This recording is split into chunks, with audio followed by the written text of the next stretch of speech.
You are getting 100% Jodi on Women Taking the Lead. The efforts I put in now will likely see more fruit in 2019, but I'm glad my 2018 goal put a fire under me to start this now, even if the tangible results show up a little further down the road. Hello, my name is Jodi Flynn and welcome to Women Taking the Lead, where we are all about creating blasts of inspiration to help you overcome self-doubt so you can lead with confidence, integrity, and a sense of humor. Head over to womentakingthelead.com to join the community and get the resources to support you on your leadership journey. Now, your future awaits, so let's get started. Hello, everyone, and thank you for joining me for this month-end episode on goals. We are solidly in the fourth quarter of 2018. Can you even believe it? This is the time we all typically have a wake-up call when it comes to our goals. Are we going to achieve them? Do we need to adjust them to make a realistic, motivated push between now and the end of the year? Or are we going to throw in the towel on our goal? Unless you realize you set a goal you don't give a care about, in that case, throw it away. But if that's not the case, I'm always going to encourage you to adjust instead of throwing in the towel. Throwing in the towel will leave you feeling defeated, and as the next couple of months will also be focused on setting goals for 2019, you don't want to go into that process with a defeated mindset. There's nothing wrong with adjusting so that you're still stretched a little bit, yet don't feel so overwhelmed you don't know where to begin. Or you start to have thoughts like, what's the point? I'm not going to achieve this goal anyway. Remember, achieving goals is largely due to your mindset. Do what you need to do to get a positive and willing mindset. You can do this. And if you need to, go back to previous month-end episodes where I'm giving tips on, the attitude you bring, your mentality, dealing with obstacles. I've covered a variety of topics around goals in the 9 other episodes I've done on the 9 other monthly updates. There were even episodes before that dealing with goals. So there are resources out there for you to help you get your mindset back on track if you're not feeling it right now. All right, on to the point of this episode. Last December, I did a series of episodes to walk you through my goal setting process, and I used myself as an example of what the process looks like in real life as it plays out. I promised during that time I would keep you updated on my progress toward my goals in the hopes that it would be helpful to you as you work towards accomplishing your goals. I want you to know we are in this together. This episode is the progress report on my goals through October. During the goal setting series, I identified 4 focus areas that were important to me, and each area has a specific goal assigned to it. Focus area number 1 was to increase the profitability in my business. The specific goal I set in this focus area was to have a net income, earnings minus expenses, of $80,000 minimum. This year. With the help of my mastermind group and doing a goals review back in June, I have created 4 sub-goals for this goal. These sub-goals are to, by year end, the first sub-goal is to have had 12 new executive leadership coaching clients. This is coaching that focuses on leaders within organizations to help them with their performance as well as their happiness and fulfillment at work. I have a total of 7 clients who fall into this category, and there is a potential for 2 more in the coming month. If I'm hired by these 2 individuals, I'll be looking to help 3 other new clients to completely change their experience of work as we end 2018 and begin 2019. I really love what I do. This is gratifying work, helping other people love the work that they're doing and really feel like they're contributing and making a difference. The second sub-goal is to do 10 corporate workshops. I've done 4 thus far this year and have 2 more on the books. The mail and networking campaign continues. I'm doing the coffee dates, and I also know progress in the corporate arena takes some time. Time to build relationships, figure out where the fit is, and then schedule a time that works for everyone. The efforts I put in now will likely see more fruit in 2019, but I'm glad my 2018 goal put a fire under me to start this now, even if the tangible results show up a little further down the road. The third sub-goal was to promote the do-it-yourself products that are on the Women Taking the Lead website. This category is still moving at barely a snail's pace. So I'm thinking I may need to hire a marketing person in the new year to help me figure out how to get these very affordable, high-value, do-it-yourself products moving. And the fourth sub-goal was to do 2 more group programs by the end of the year. The Accomplished course was a fail. No one registered. So this is something I'm going to be taking a look at because I would like to run this program in the new year if it's a good fit. It's a virtual program. And so I know not everyone loves virtual programs. So if I'm discovering that virtual programs are not what my community love, then that's really good feedback, but I know this program is highly valuable because it's the foundation of the work that I do with my clients. When I take my clients through this process, they see incredible results. So I'm going to be looking for feedback from those who are considering it but didn't buy. I really should have done that already, but once I knew I wasn't doing the Accomplished course this year, I shifted 100% of my energy and focus to the B&I transition, recruiting for the main women's conference, and putting the pieces in place for a live event. And I'll give the update for the live event in just a bit. September was an okay month with the profit and loss report showing a net profit of $3,750.46. However, still not at the $6,800 net profit I'm looking for each month. Again, although month after month I keep coming up short, I know the data collection, analysis, and the creative work I'm putting in now is going to see results. It's just a matter of when. Okay, focus area number 2 was to build more strength and endurance. At the end of last year, I had felt myself backsliding in terms of my health, my wellness, and especially my fitness. So this was an area I definitely wanted to bring more focus to in 2018. And the specific goal I set originally was to do 300 Spartan regulation burpees in good form within one workout. It turned out that goal was a little too easy and I achieved it in a matter of weeks. So I reset the goal to do 1,000 Spartan regulation burpees by October. And separately, I have a goal to do an unassisted pull-up before the end of this year. Last month, I updated you on my time progression, doing 500 burpees each week, and reported the plan Alex, who is my personal training and nutrition coach, put together for me leading up to October 26th, when I would be attempting to do the 1,000 burpees. We left off with me planning to do a workout that coming week that would involve doing burpees for 4 hours at a slow and steady pace just to get my mind wrapped around how long it was likely going to take to eventually do 1,000 burpees at my normal tempo. I asked you all to wish me luck, and I think you all really put a lot of energy behind that because in that slow and steady 4-hour workout, I hit 1,000 burpees at 3 hours, 38 minutes, and 34 seconds. It was amazing, and it sent me into a bit of a spiral that I talked about in the 100 Jodi episode, when you hit a goal before you're ready.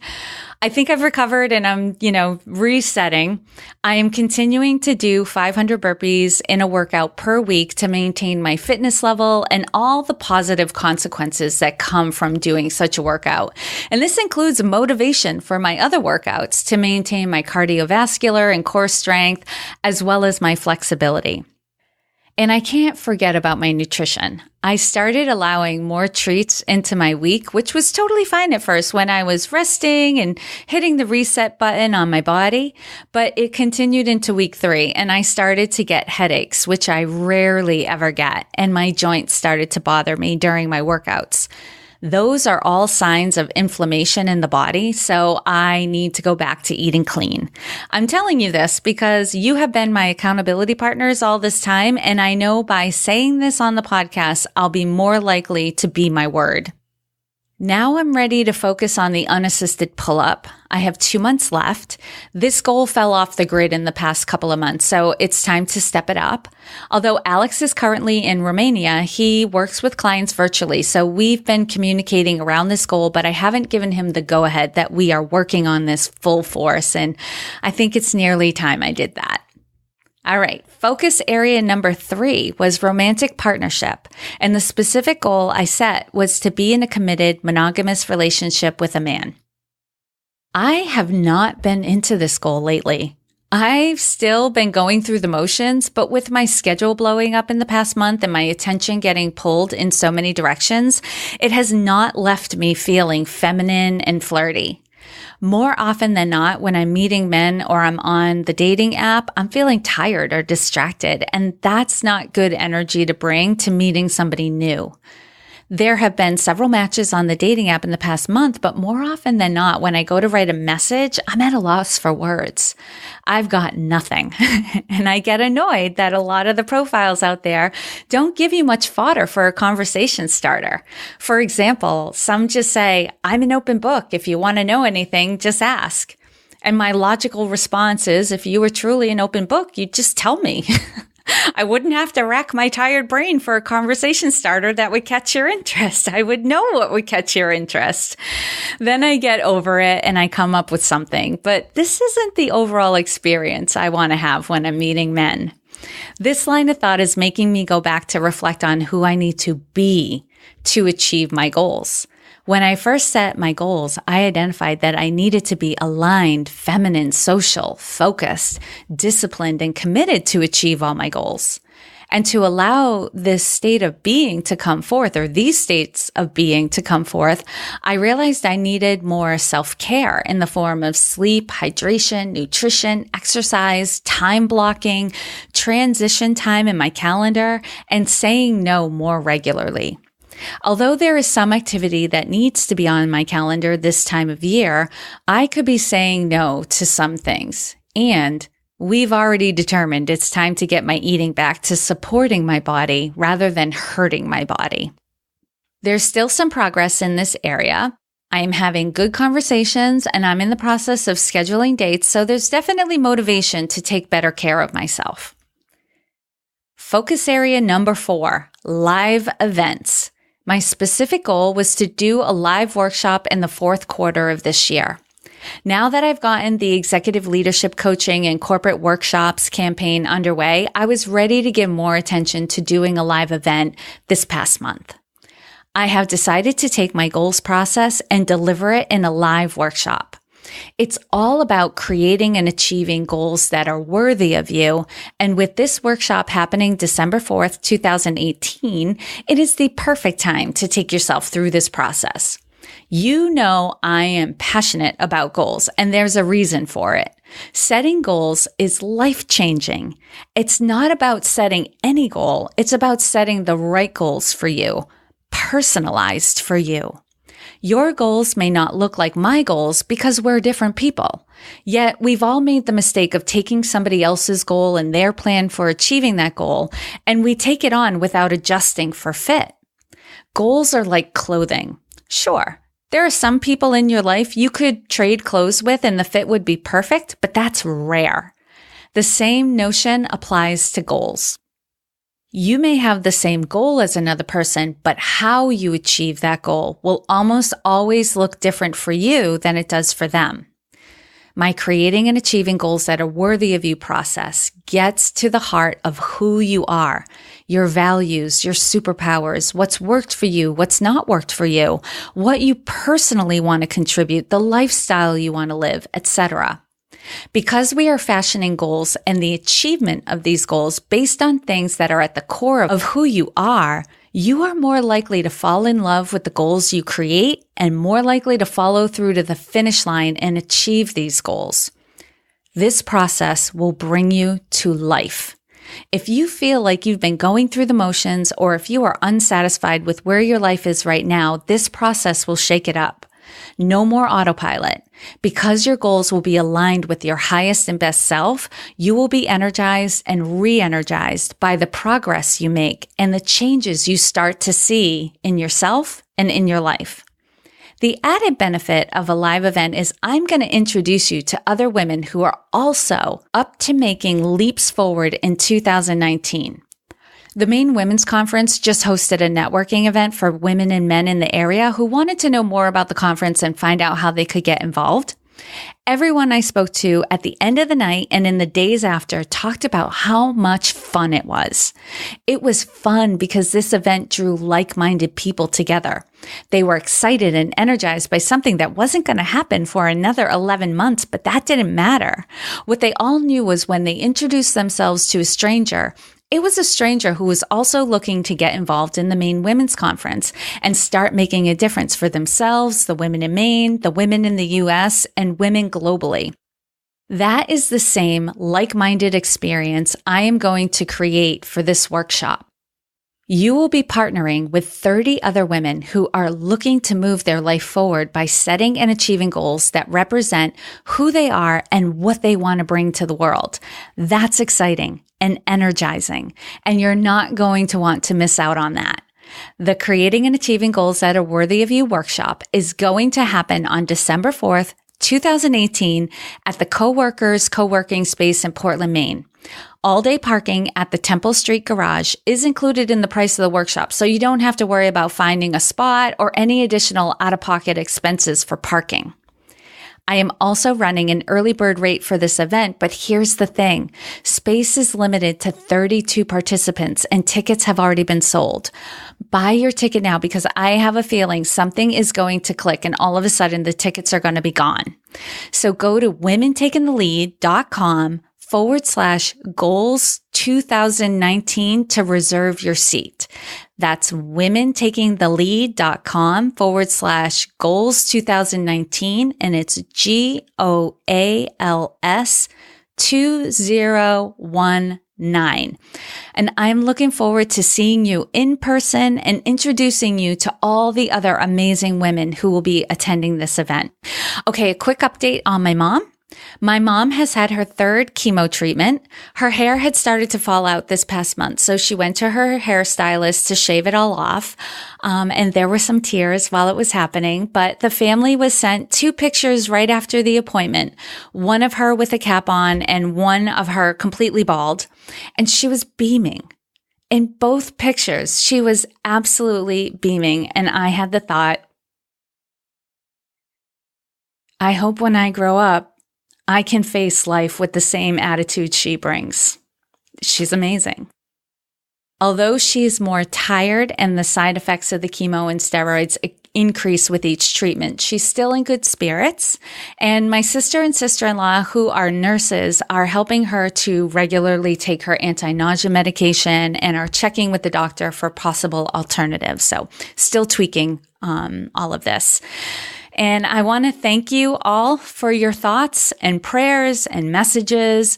They make a difference. And I am grateful to you for taking the time because I know you've got your own stuff in your life that you're dealing with. So thank you so much to take the time to think of my mom and just send her good thoughts. I truly appreciate you. And as always, I hope this update was of value to you. And here's to your success. Thank you all for joining me on Women Taking the Lead. And to strengthen you on your own leadership journey, I'd like to send you off with a quote from Marianne Williamson, so here goes. Our deepest fear is not that we are inadequate. Our deepest fear is that we are powerful beyond measure. It is our light, not our darkness, that most frightens us. We ask ourselves, who am I to be brilliant, gorgeous, talented, fabulous? Actually, who are you not to be? You are a child of God.